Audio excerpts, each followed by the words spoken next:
అందరికీ నమస్కారం. Welcome back to my channel. ఈరోజు వీడియోలో టమాటా పప్పును కమ్మగా రుచిగా చుక్క నూనె లేకుండా టేస్టీగా ఎలా తయారు చేసుకోవాలో ఈ వీడియోలో నేను మీకు చేసి చూపించబోతున్నాను. నేను చేసే ఈ ప్రాసెస్లో టమాటా పప్పు ఇలా ఇంట్లో మీరు కూడా చేసుకున్నట్టయితే కమ్మగా చాలా రుచిగా ఉంటుంది. అలాగే ఇలా చేసుకుని తినటం ఆరోగ్యానికి కూడా చాలా మంచిది. ఫస్ట్ టమాటా పప్పు తయారు చేసుకోవడానికి ఇక్కడ చిన్న కప్పు దాకా ఎర్ర కందిపప్పు తీసుకుంటున్నాను. అలాగే 2 మీడియం సైజులో ముగ్గిన టమాటాలను కూడా తీసుకుంటున్నాను. ఇప్పుడు కందిపప్పును వేగించుకోవడానికి స్టవ్ మీద బాండీ పెట్టుకుని అందులో చిన్న కప్పు దాకా ఎర్ర కందిపప్పు వేసుకుని వేగించుకోవాలి. మంటను మీడియం టు లో ఫ్లేమ్లోకి అడ్జస్ట్ చేసుకుంటూ ఇలా కందిపప్పును 2-3 నిమిషాల పాటు వేగించుకోవాలి. మనం టమాటా పప్పు వండుకునేటప్పుడు ముందుగా కందిపప్పును ఇలా వేగించుకున్న తర్వాత వండుకున్నట్టయితే టమాటా పప్పు కమ్మగా రుచిగా ఉంటుంది.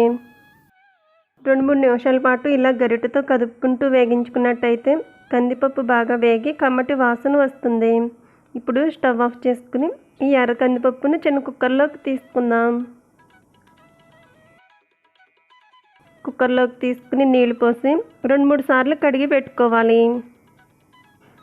ఇలా కడిగి పెట్టుకున్న కందిపప్పులో సన్నగా పొడుగ్గా కట్ చేసుకున్న ఉల్లిపాయ ముక్కలు వేసుకోవాలి. అలాగే స్పైసీకి సరిపడా పచ్చిమిర్చి చీలికలు వేసుకోవాలి. ఇప్పుడు ఇందులో ముందుగా కట్ చేసి పెట్టుకున్న టమాటా ముక్కలు కూడా వేసుకోవాలి. కట్ చేసి పెట్టుకున్న టమాటా ముక్కలు వేసుకున్న తర్వాత ఇందులో 1/2 టీ స్పూన్ దాకా పసుపు వేసుకోవాలి.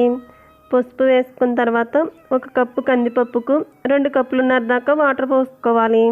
ఈ కొలతలతో కనుక వాటర్ పోసుకున్నట్టయితే టమాటా పప్పు మరీ పంచగా కాకుండా మరీ గట్టిగా కాకుండా మీడియంగా ఉంటుంది. వాటర్ పోసుకుని ఒకసారి గరిటెతో కలుపుకుని ఇప్పుడు కుక్కర్ మూత పెట్టి 2 విజిల్స్ వచ్చే వరకు ఉడికించుకోవాలి.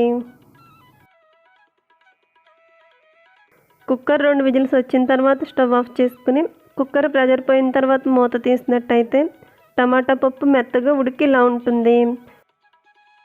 ఇప్పుడు ఇందులో రుచికి సరిపడా రాళ్ళు ఉప్పు వేసుకోవాలి. అలాగే 1/2 టీ స్పూన్ దాకా కారం వేసుకుని ఒకసారి అంతా కూడా బాగా కలిసేటట్టు కలుపుకోవాలి. పప్పులో ఇవి బాగా కలిసిన తర్వాత ఇప్పుడు ఈ టమాటా పప్పుకు తాలింపు కూడా యాడ్ చేసుకుందాం. స్టవ్ మీద బాండీ పెట్టుకుని అందులో 2 స్పూన్ల దాకా కమ్మటి నెయ్యి వేసుకోవాలి. నూనెతో కాకుండా కమ్మటి నెయ్యితో ఈ టమాటా పప్పును తాలింపు పెట్టుకున్నట్టయితే కమ్మగా రుచిగా ఉంటుంది. అలాగే ఈ టమాటా పప్పును నెయ్యితో తాలింపు పెట్టుకుని తినటం ఆరోగ్యానికి కూడా చాలా మంచిది. నెయ్యి హీట్ అయిన తర్వాత దంచి పెట్టుకున్న వెల్లుల్లి రెబ్బలు వేసుకోవాలి. అలాగే కొద్దిగా ఆవాలు, జీలకర్ర, హాఫ్గా కట్ చేసుకుని ఎండుమిరపకాయ ముక్కలు, 2 రెమ్మలు కరివేపాకు వేసుకుని వేగించుకోవాలి. తాలింపు చక్కగా ఇలా వేగుతున్నప్పుడు ఇందులో కొంచెం ఇంగువ యాడ్ చేసుకోవాలి.